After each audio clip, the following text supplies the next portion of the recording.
This is the presidential series from TP Newsroom, a four-part look at how modern presidents shaped policy, power, and the country we're living in today. Each entry stands alone, but together they show the long arc of decisions that built the America we inherited. Part 4: Barack H. Obama.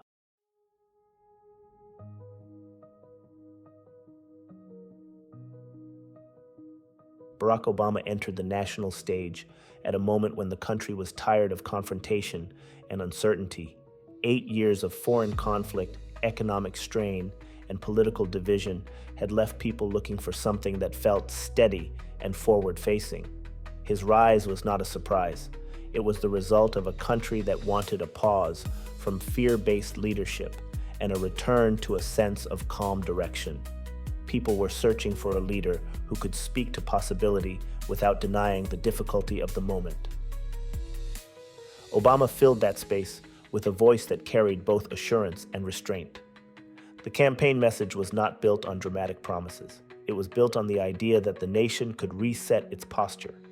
People heard words like unity and renewal and believed they were stepping into a different political era. His speeches reflected a thoughtful approach rather than a combative one. He did not present himself as a disruptor. He presented himself as a stabilizer. And for a country carrying the weight of a financial collapse, that tone mattered. Americans were watching banks fail, companies downsize, and retirement accounts shrink. They were living through the most significant economic crisis since the Great Depression. Confidence was fragile. Jobs were disappearing. Families were losing homes. People wanted a leader who could offer a framework for recovery. Obama's presence gave people that sense of direction even before a single policy was written. He represented a moment when the country believed it could correct its course without tearing itself apart. His election also carried symbolic weight that went far beyond policy. The first black president of the United States represented a shift in the national narrative. For many Americans, it felt like proof that the country was capable of broadening its identity. For others, it raised questions about what would come next. The symbolism was significant, but it was not the whole story. Symbolism can inspire people, but it does not govern a country. Obama was stepping into a presidency shaped by problems inherited from decades of policy decisions, institutional structures, and political battles that did not disappear simply because people wanted a new beginning. The expectations placed on him were often larger than the office itself. People projected hopes that stretched far beyond economic recovery. They expected cultural change. They expected moral reset. They expected a new tone from Washington. Some believed he would repair division. Others believed he would set new standards for fairness and accountability. The weight of those expectations created a gap between what a president can promise and what a presidency can actually deliver.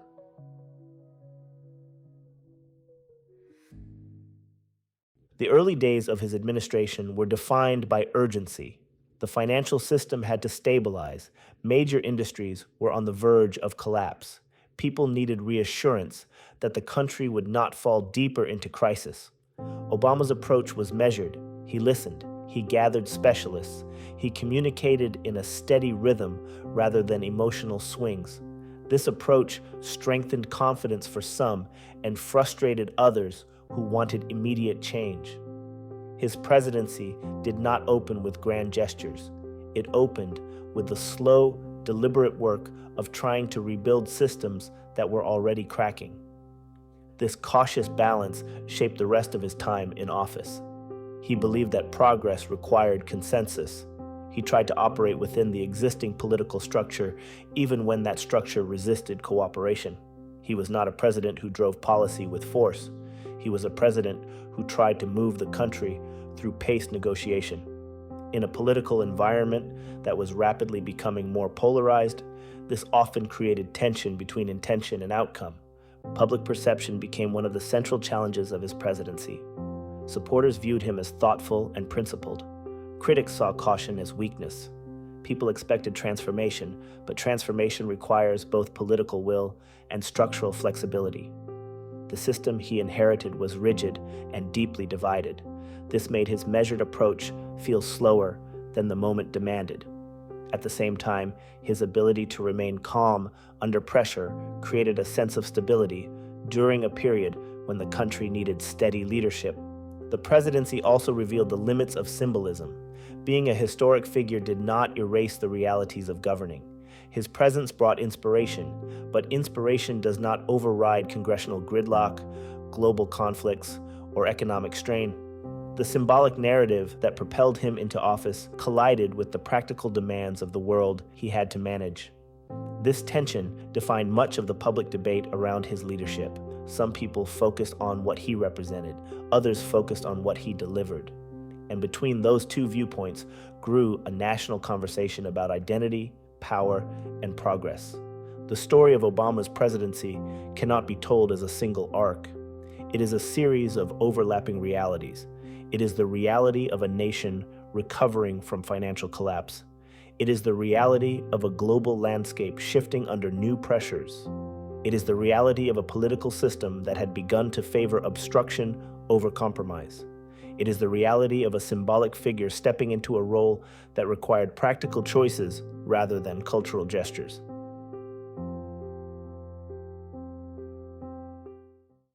His presidency began with promise, but not the unrealistic kind. It began with a belief that the country could find a different rhythm, that leadership could be calm without being passive, that policy could be grounded without being aggressive, that the nation could move forward through steady hands rather than raised voices.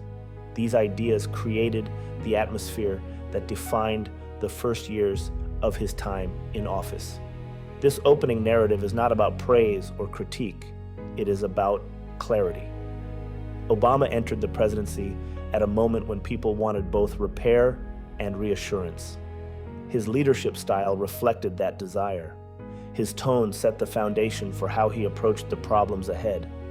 And while the expectations placed on him were often larger than any administration could satisfy, his presence began the process of reshaping how the country understood leadership in the 21st century. Barack Obama entered office during one of the most severe economic collapses in modern history.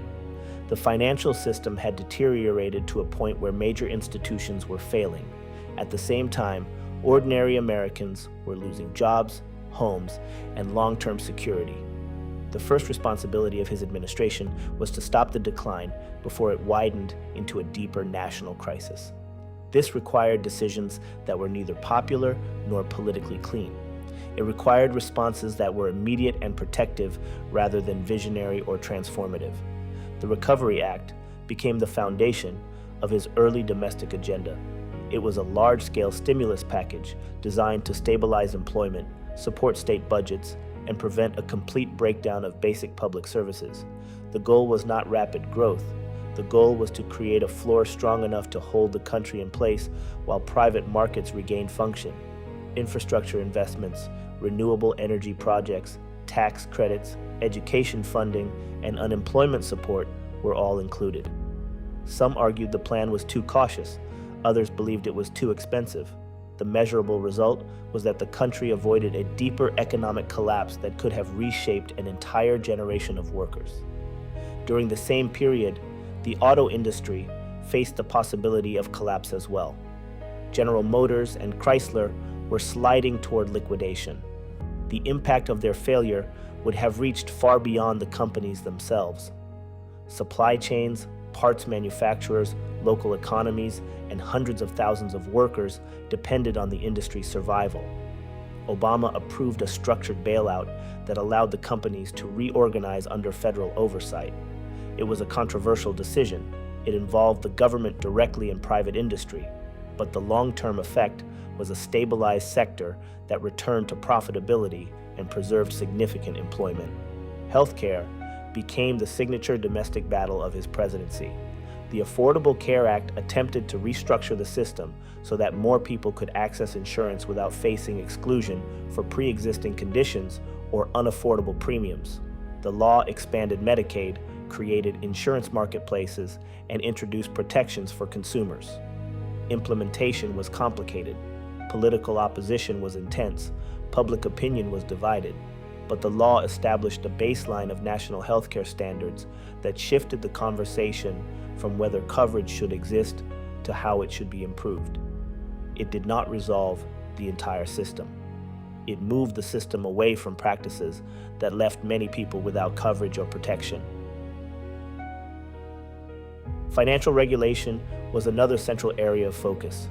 The financial crisis made it clear that oversight mechanisms had fallen behind the innovation and complexity of modern markets. The Dodd-Frank Act introduced new layers of regulation designed to prevent the type of unchecked risk that caused the collapse. It increased transparency, required stronger capital standards, and created the Consumer Financial Protection Bureau to monitor financial products aimed at the public. The law did not eliminate risk. It established a framework that reduced the likelihood of another systemic failure. Education policy under Obama reflected an attempt to balance federal guidance with local control. The administration supported standards designed to measure academic performance and identify schools in need of intervention.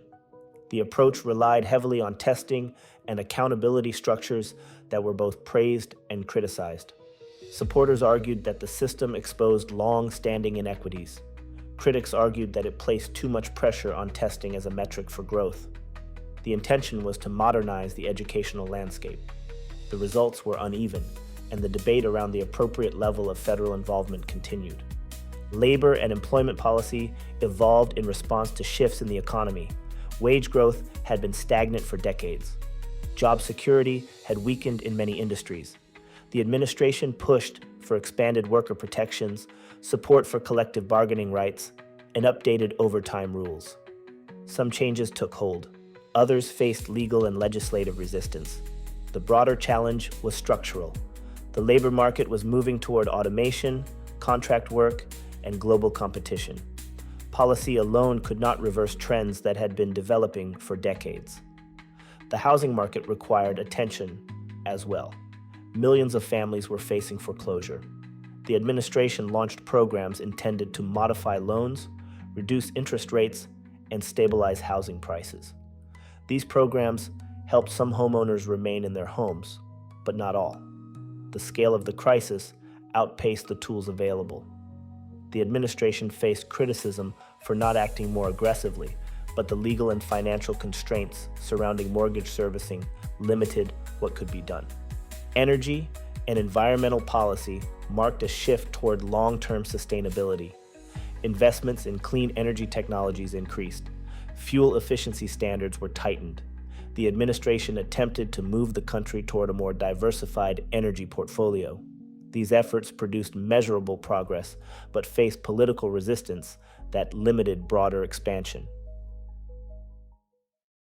Climate policy, in particular, revealed the difficulty of advancing long-term goals in a short-term political environment. Technology and privacy debates also emerged during this period.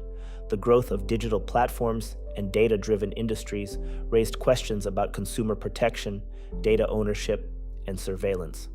The administration took steps to outline principles for digital privacy and cybersecurity. These early frameworks did not fully capture the scale of the issues that would develop in later years. They marked the beginning of a national conversation about the rights and responsibilities of technology companies and the government. Throughout all of this, the domestic agenda was shaped by a consistent theme.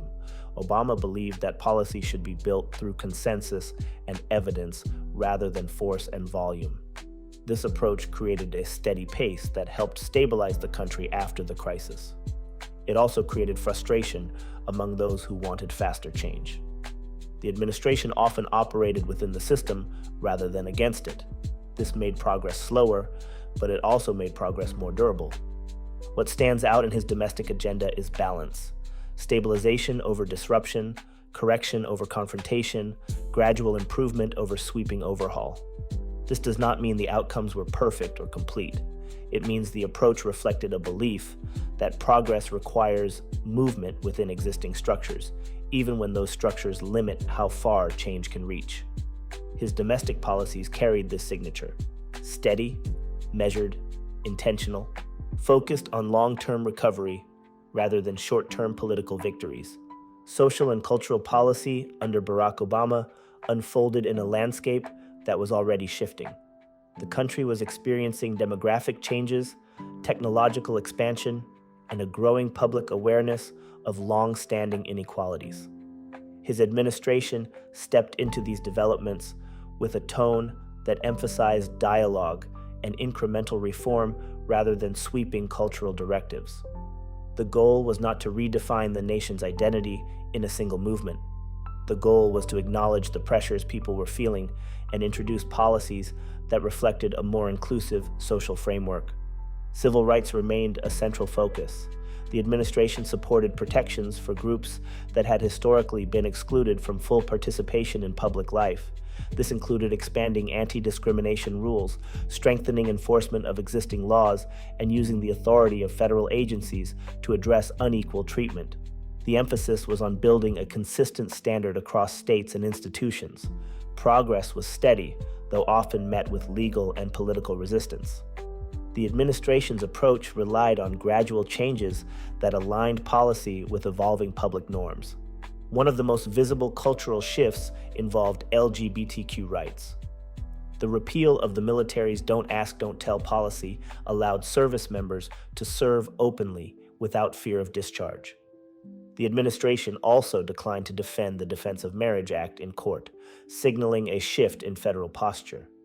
These steps did not settle every debate around LGBTQ rights, but they marked significant movement toward national recognition and equal treatment. The Supreme Court's eventual decision on marriage equality reflected a broader cultural transformation that had been gaining momentum for years.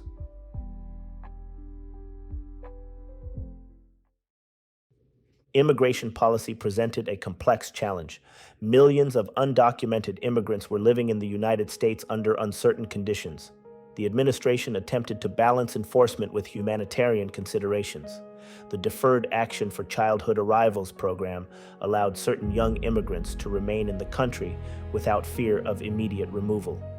It provided temporary stability for individuals who had grown up in the United States and considered it their only home. At the same time, the administration maintained a strong enforcement posture at the border, which led to criticism from multiple perspectives. The tension between security and compassion shaped the public conversation and revealed the difficulty of building consensus on immigration reform. Race and policing became prominent national issues during his presidency. Incidents involving police use of force sparked protests and raised questions about accountability, training, and community relationships. The administration responded by initiating investigations into police departments with patterns of misconduct and supporting efforts to improve practices. Federal consent decrees were used to create oversight structures aimed at long-term reform. These actions acknowledged the depth of the problem, but they did not resolve the broader national debate. The conversation extended beyond policy and into cultural identity, trust, and the lived experience of communities. Education also played a significant role in the social landscape. The administration encouraged standards designed to measure student performance and identify disparities. This included support for initiatives that tracked outcomes and promoted higher expectations across districts.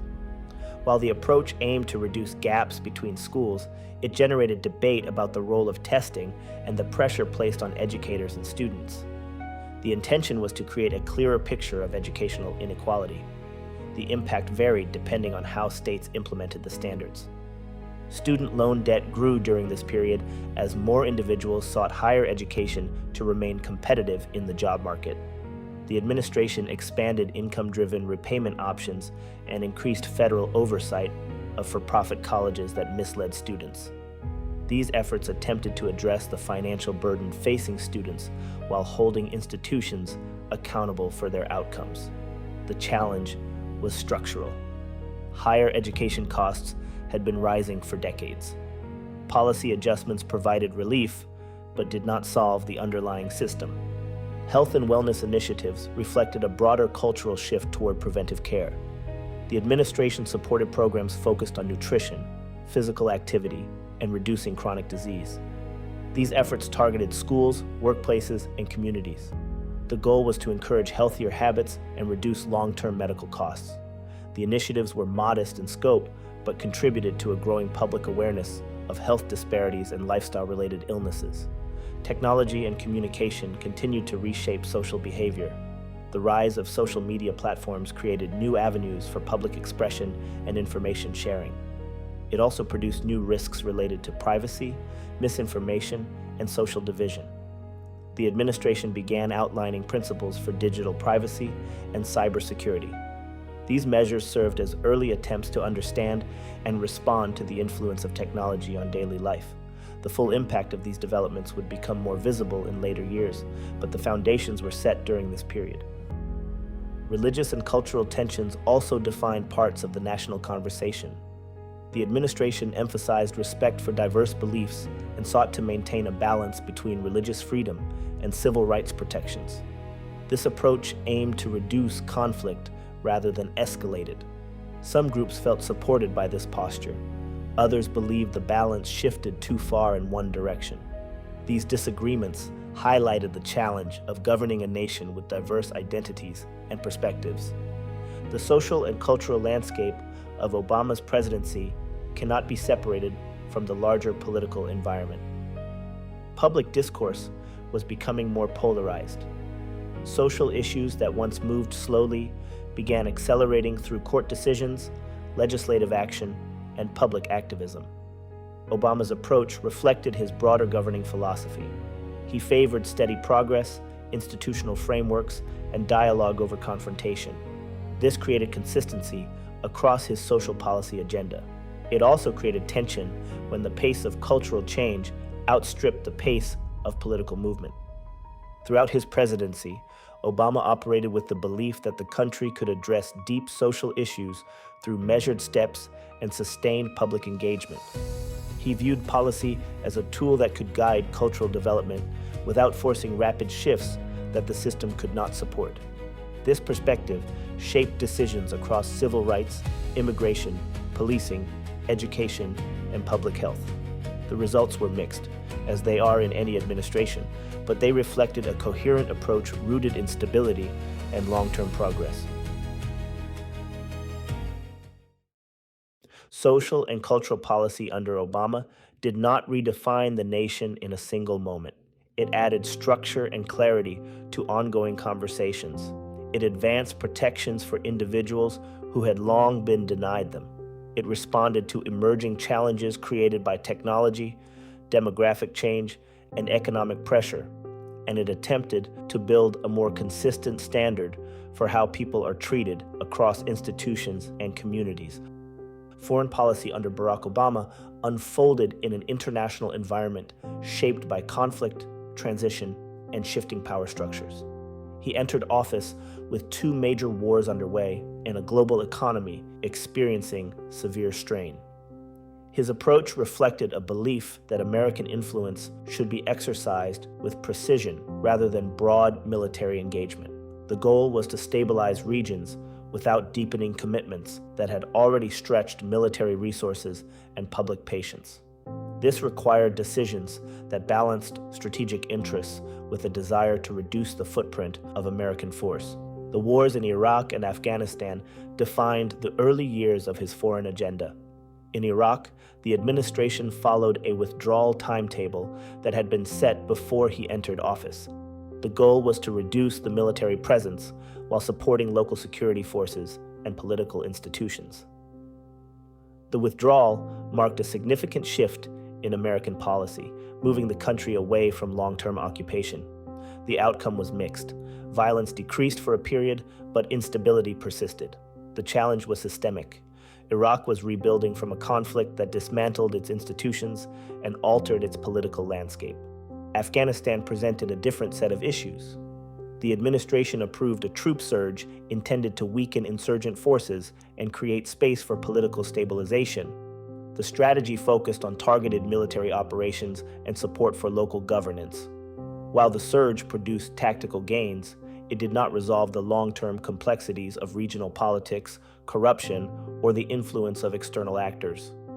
The war continued throughout his presidency, demonstrating the difficulty of achieving decisive outcomes in a conflict defined by history and geography. Counterterrorism became a central pillar of Obama's foreign policy. The administration expanded the use of targeted operations designed to disrupt networks without deploying large ground forces. This included the use of drones, intelligence partnerships, and special operations missions. The most visible example was the raid that resulted in the death of Osama bin Laden. The operation had symbolic and strategic significance. It showed the capacity of precise engagement and reinforced the administration's preference for limited, high-impact actions rather than extended military campaigns. The drone program grew significantly during this period. It allowed the United States to strike targets with reduced risk to American personnel, but it also raised questions about oversight, transparency, and civilian impact.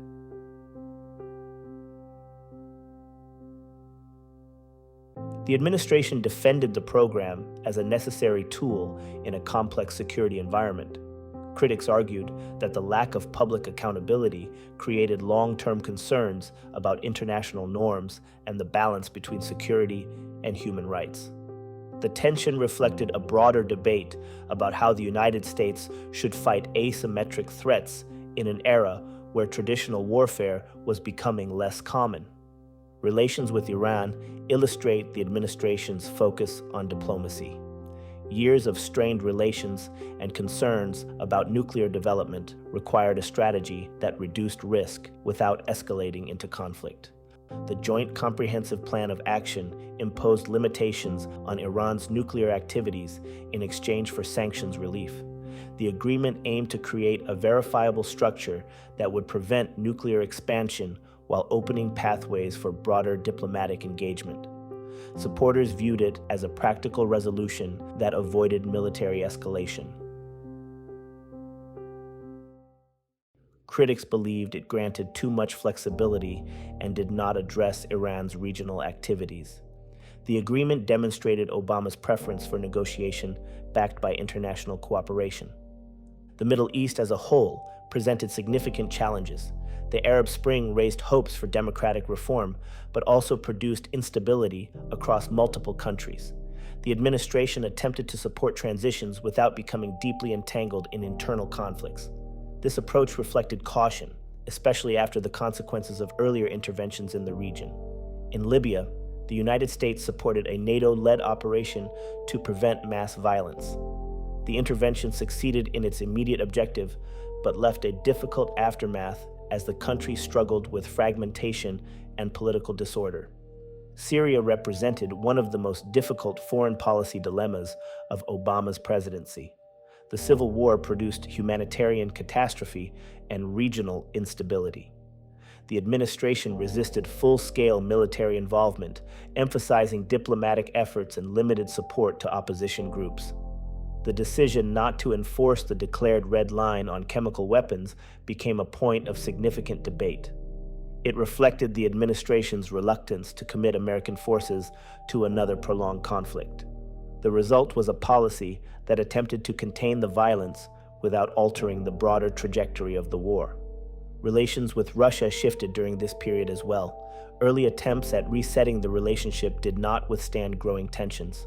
Russia's actions in Ukraine, including the annexation of Crimea, signaled a more aggressive stance that required a coordinated response from the international community. The administration supported sanctions and worked with allies to deter further escalation. These actions reinforced the importance of alliances in maintaining stability. The Asia-Pacific region became an increasing focus as global economic and military power began to shift toward China.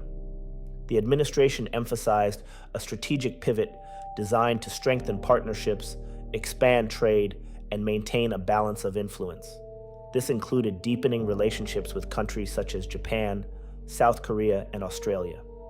The approach aimed to position the United States for a long-term role in a region becoming central to global affairs. Trade agreements also played a role in foreign policy. The Trans-Pacific Partnership was intended to create a framework that aligned economic rules among participating countries. The goal was to strengthen ties, promote standards, and create an alternative to China's growing influence. Although the agreement was not completed during his presidency, it demonstrated a recognition of the economic shifts shaping the world. Throughout his foreign policy agenda, Obama emphasized multilateral cooperation. He believed that global challenges such as climate change, nuclear proliferation, and terrorism required collective action. The Paris Agreement reflected this belief. It brought countries together to set climate goals and create a foundation for long-term environmental cooperation. The agreement did not solve the issue of climate change, but it established a unified direction that had been missing. Foreign policy under Obama was defined by careful calculation. He inherited conflicts, crises, and international expectations shaped by decades of geopolitical tension. His approach favored restraint, coalition building, and targeted action. This produced steady movement, but also revealed the limits of caution when facing complex regional conflicts. His foreign policy legacy is neither expansionist nor isolationist. It is an attempt to balance American influence with global responsibility while avoiding the deep entanglements that had characterized earlier eras.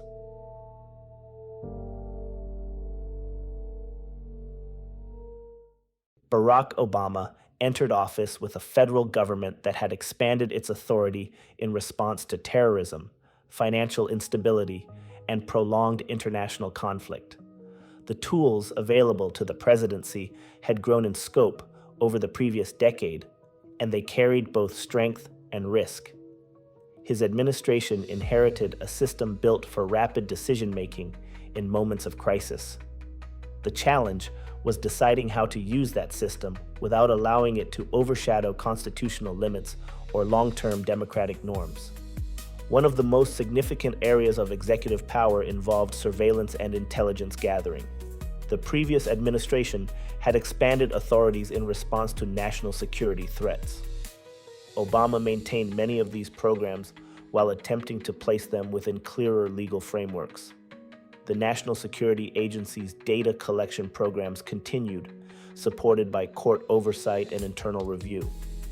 These practices generated debates about privacy, transparency, and the balance between security and individual rights. The administration argued that updated threats required updated tools. Critics believed the programs needed stronger limits to prevent overreach. Whistleblower cases reflected another aspect of institutional authority. The administration pursued several prosecutions under the Espionage Act for unauthorized disclosure of classified information. Supporters viewed these actions as necessary to protect sensitive national security operations. Critics argued that they signaled a restrictive approach to transparency and press freedom. The tension underscored the difficulty of managing internal accountability within a system that depends on secrecy for operational effectiveness. The use of executive orders also shaped his presidency. Obama often relied on executive action when legislative gridlock prevented forward movement. These orders touched on labor standards, environmental protections, immigration guidance, and federal contracting rules. Executive orders are a recognized part of presidential authority, but they also reveal the constraints of divided government. Many of his actions were attempts to move policy within the boundaries of existing law rather than create new structures through congressional approval. This approach offered temporary solutions that could be reversed by future administrations. The Department of Justice played a central role in defining institutional impact. Under Obama, the DOJ used consent decrees to address patterns of misconduct in police departments. These agreements established oversight mechanisms designed to guide long-term reform. They reflected the administration's belief that accountability should come through structured institutional change rather than isolated disciplinary actions.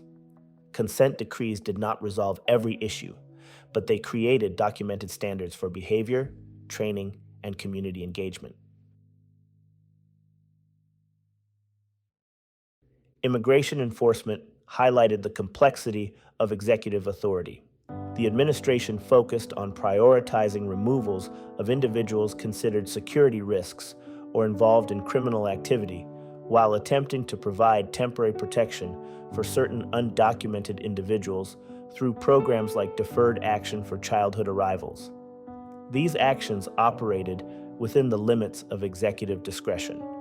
They did not create permanent legal status, but they acknowledged the realities of a system that had been stalled for decades. The approach balanced enforcement with pragmatic adjustments while waiting for legislative reform that never arrived. Regulatory agencies shaped another part of the institutional landscape. The Consumer Financial Protection Bureau became one of the most visible examples. Created under the Dodd-Frank Act, it was designed to monitor financial products and protect consumers from deceptive practices. Its structure, authority, and independence demonstrated a belief that institutions should be equipped to prevent future crises rather than simply respond to them. The CFPB's actions reflected the administration's effort to strengthen regulatory systems that had proven vulnerable in the years leading up to the financial collapse. Environmental policy also revealed the role of executive power. When legislative efforts to address climate change stalled, the administration used the Environmental Protection Agency to implement rules on emissions and energy standards. These actions operated within existing statutory authority, but became points of legal and political contention. They demonstrated how the structure of the federal government allows agencies to move policy forward when Congress cannot reach agreement. Judicial appointments provided long-term influence beyond the end of the presidency. Obama appointed 2 Supreme Court justices and numerous federal judges. These appointments reflected a commitment to moderation, institutional respect, and broad constitutional interpretation. Judicial selections shaped national policy for decades, affecting decisions on healthcare, civil rights, labor, and administrative authority. While these appointments did not produce immediate policy outcomes, they represented a legacy that would continue to influence the country long after his presidency ended. The federal response to crises also illustrated how executive power functions within institutional boundaries.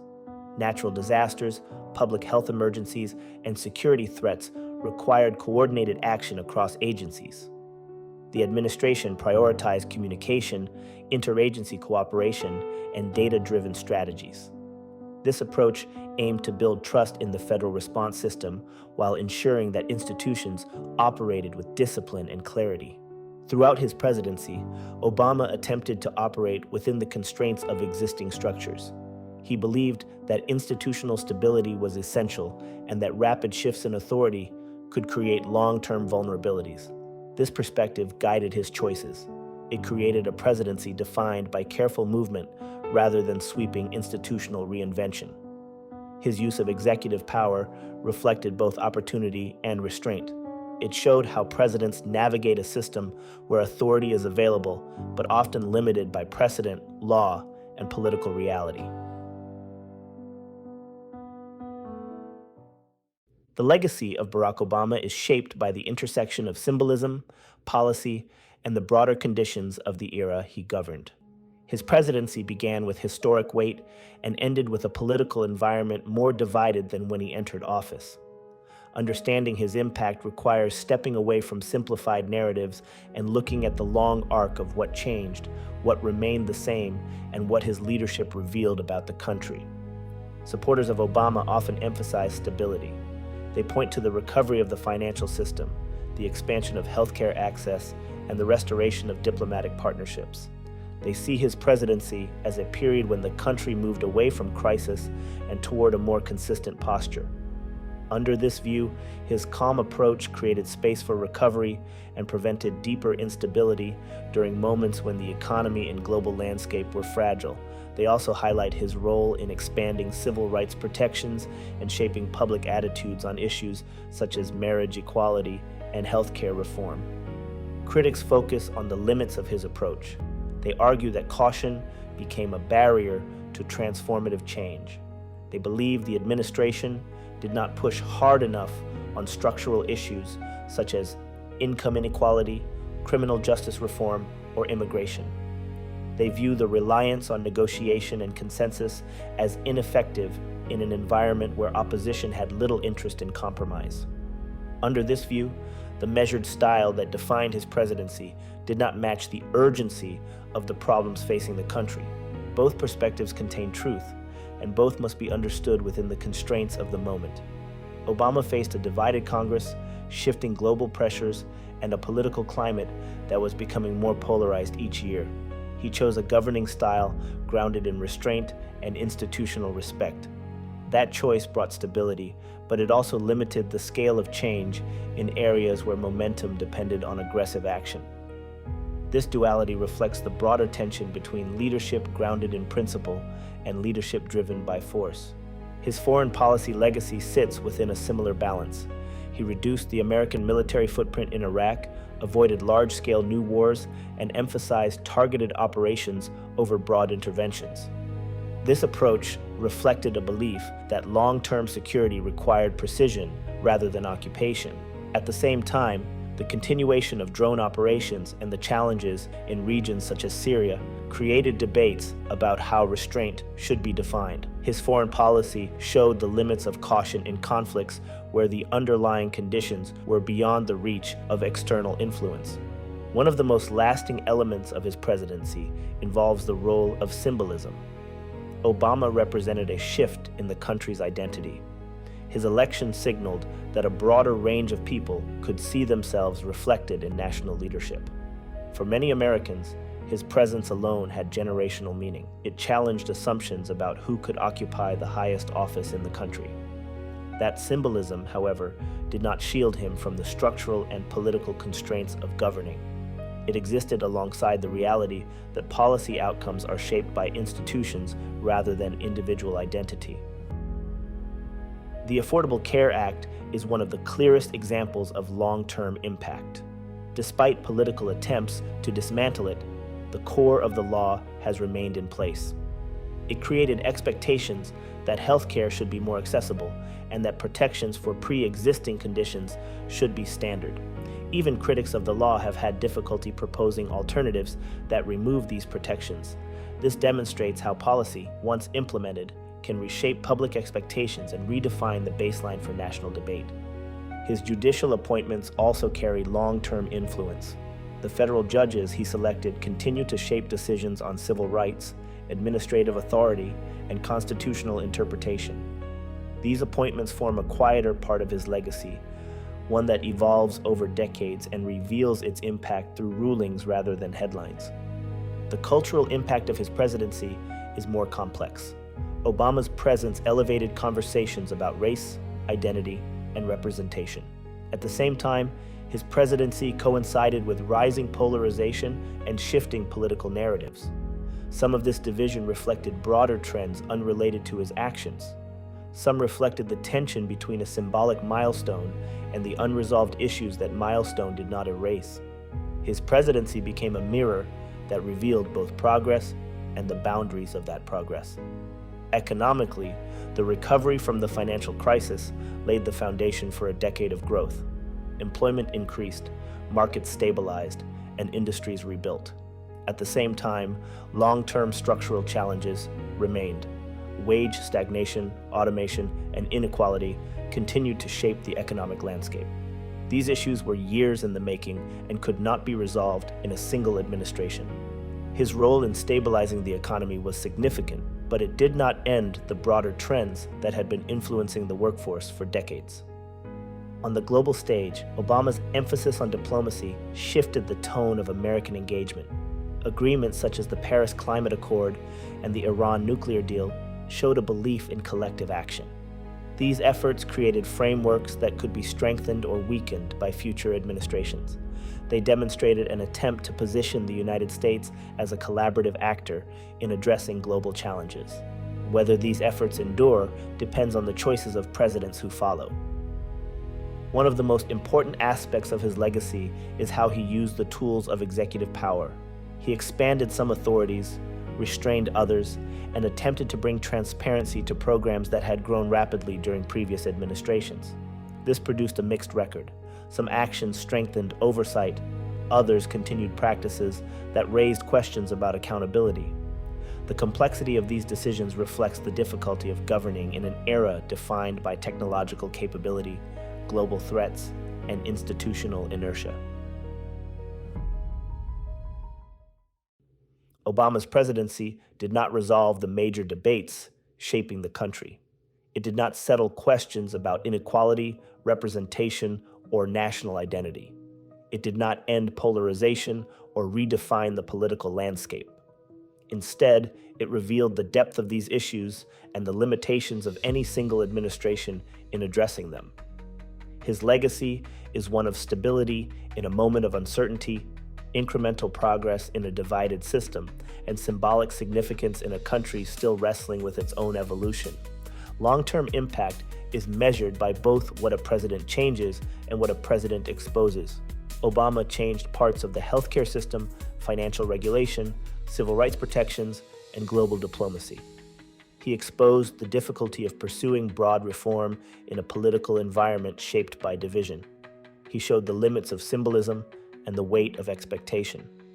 He left behind a presidency that will be studied not only for its accomplishments, but for its demonstration of how modern leadership must navigate institutions, public pressure, and global complexity. A presidency is always larger on the outside than it is on the inside. People see the speeches, the symbolism, the moments that make headlines. They do not always see the pressure of decisions that come in patterns, the slow pace of institutions, or the limits that shape every choice. Barack Obama governed inside those limits. He carried the expectations of a historic moment while navigating systems that move through process rather than sentiment. His presidency showed how leadership can be steady without being transformative and careful without being passive. He inherited problems that had already reshaped the country: a financial collapse, 2 wars, a political environment that had begun to reward confrontation more than cooperation. He responded with a style that favored balance, order, and incremental progress. This approach brought stability during a difficult period, but it also created frustration among those who wanted broader change. The gap between expectation and outcome became one of the defining features of his time in office. The symbolic weight of his presidency added another layer to that tension. His election opened a conversation about the direction of the country and the identity of its leadership. That symbolism mattered, but it could not remove the constraints of governing. It could not rewrite legislative realities or erase structural inequalities. It existed alongside practical decisions that had to be made every day, often without the clarity people expect from major political moments. His policies reflected an effort to correct the problems that were closest to crisis. He stabilized the economy. He expanded access to healthcare. He strengthened regulatory systems. He emphasized diplomacy. He tried to build a consistent framework in areas where the country had drifted. These were not dramatic gestures. They were steps intended to restore confidence and establish long-term footing. They did not resolve every issue, but they created direction in a period when the country needed stability. The long view of his presidency shows a leader shaped by restraint, trust in institutions, and a belief that progress can be built through patience. It also shows the limits of that belief in a political environment where division was becoming a central feature rather than a temporary condition. His presidency sits at the point where old structures struggled to meet new demands and where expectations for rapid change collided with the reality of incremental governance. The reflection that remains is simple. Obama's presidency marked a chapter in the country's story where leadership and symbolism moved together, sometimes in harmony and sometimes in tension. It did not resolve the nation's deeper questions, but it revealed them with clarity. His legacy is measured not only in what he accomplished, but in how he navigated a system that was already beginning to shift under the weight of emerging political, economic, and cultural pressures.